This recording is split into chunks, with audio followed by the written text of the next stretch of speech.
కార్యాలయంలో నిర్వహిస్తున్న విలేకరుల సమావేశం ఆర్మూర్ పట్టణ మాజీ అధ్యక్షుడు జస్వంత్ గారికి, నర్సగిరి గారికి, డాక్టర్ రాజు గారికి, పవార్ గారికి, సంజు గారికి, గణపతి గారికి కార్యక్రమంలో పాల్గొంటాను.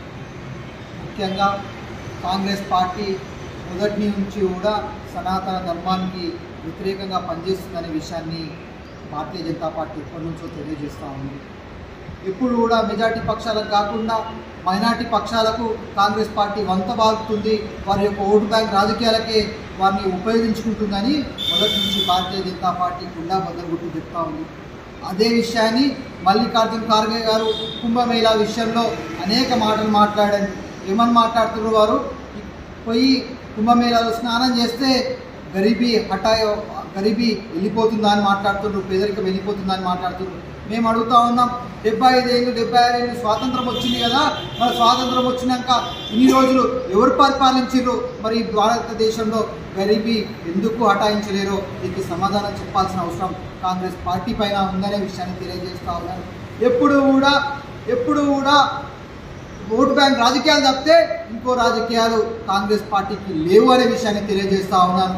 ఇప్పుడు మల్లికార్జున ఖార్గేతో మాట్లాడిపించి రేపు మల్లికార్జున ఖార్గే గారికి ఎవరైనా కౌంటర్ వేస్తే దళితునికి కౌంటర్ వేస్తున్నారు, దళితునికి యాంటీగా మాట్లాడుతున్నారు అని మాట్లాడతారు. కానీ సనాతన ధర్మం గురించి మెజార్టీ పక్షాలు కుంభమేళా అనే ఒక ప్రతిష్టాత్మకమైన మేళాను అందరూ వెళ్తూ ఉన్నారు. అటువంటి కార్యక్రమాన్ని ఏదో అపహాస్యం చేసే విధంగా మాట్లాడితే ఊరుకుంటారా అనే విషయాన్ని అడుగుతూ ఉన్నాం.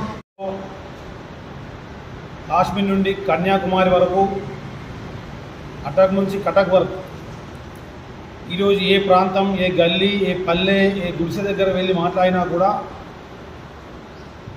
మహాకుంభమేళ సంబంధించినటువంటి ప్రయాగ జరుగుతున్నటువంటి మహాకుంభమేళ విషయంలోనే చర్చ జరుగుతా ఉంది దేశంలో.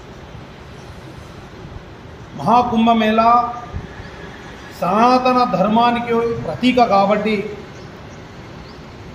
కాంగ్రెస్కు సనాతన ధర్మం అభివృద్ధి చెందడం ఇష్టం లేకపోవడం కారణంగా నేషనల్ కాంగ్రెస్ అధ్యక్షుడు ఖర్గే గారు సనాతన ధర్మాన్ని అవమానపరిచే విధంగా ప్రయాగ్రాజ్కి వెళ్ళి స్నానం చేస్తే గరీబీ పోతుందా, బీదరికం పోతుందా అని ప్రశ్నిస్తూ ఉన్నాడు.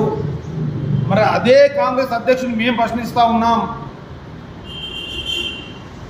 మజీద్లోకి వెళ్ళి 5 సార్లు నమాజు చేసిన వారికి వాళ్ళకు గరీబీ పోయిందా? చర్చికి వెళ్ళి ప్రార్థనలు చేసినటువంటి క్రైస్తవులకు వాళ్ళ గరీబీ పోయిందా? ఎందుకు అడుగుతున్నాం మిమ్మల్ని అంటే, ఈ దేశాన్ని అధికంగా స్వతంత్రం వచ్చిన తర్వాత అధికంగా పరిపాలించింది మీరే. ఇందిరాగాంధీ గరీబీ హటావో అని నినాదం చేస్తే కాంగ్రెస్ వాళ్ళు గరీబోంకు హటావో అనే చెప్పేటువంటి నినాదంతో ముందుకు పోతాం. భారతదేశంలో ప్రధానమంత్రి గారు నరేంద్ర మోడీ గారు ప్రధానమంత్రి అయిన తర్వాత ఈ దేశంలో సబ్కా సాత్ సబ్కా వికాస్ అనే ఒక లక్ష్యంతో ముందుకు వెళ్తా ఉన్నాం. ఈరోజు ప్రయాగ్రాజ్లో ప్రతి ఒక్కరు కూడా హైందవ ధర్మాన్ని బలపరుస్తూ, సనాతన ధర్మాన్ని బలపరుస్తూ ఈరోజు ప్రయాగ్రాజ్లో ఎక్కడ కూడా ఎటువంటి చిన్న సంఘటన కూడా జరగకుండా ఈరోజు అందరిని విజయవంతంగా ఆ యొక్క మహాకుంభను విజయవంతం చేస్తూ ఉంటే కాంగ్రెస్ వాళ్ళకు తేలు కుట్టినట్టుగా సతమతమై పిచ్చిపిచ్చిగా మాట్లాడుతున్నారు. ఇది 144 సంవత్సరాల తర్వాతే వచ్చేటువంటి జీవితం, ఒక మనిషి యొక్క జీవితకాలంలో ఒకేసారి వచ్చేటువంటి మహాకుంభమేళ.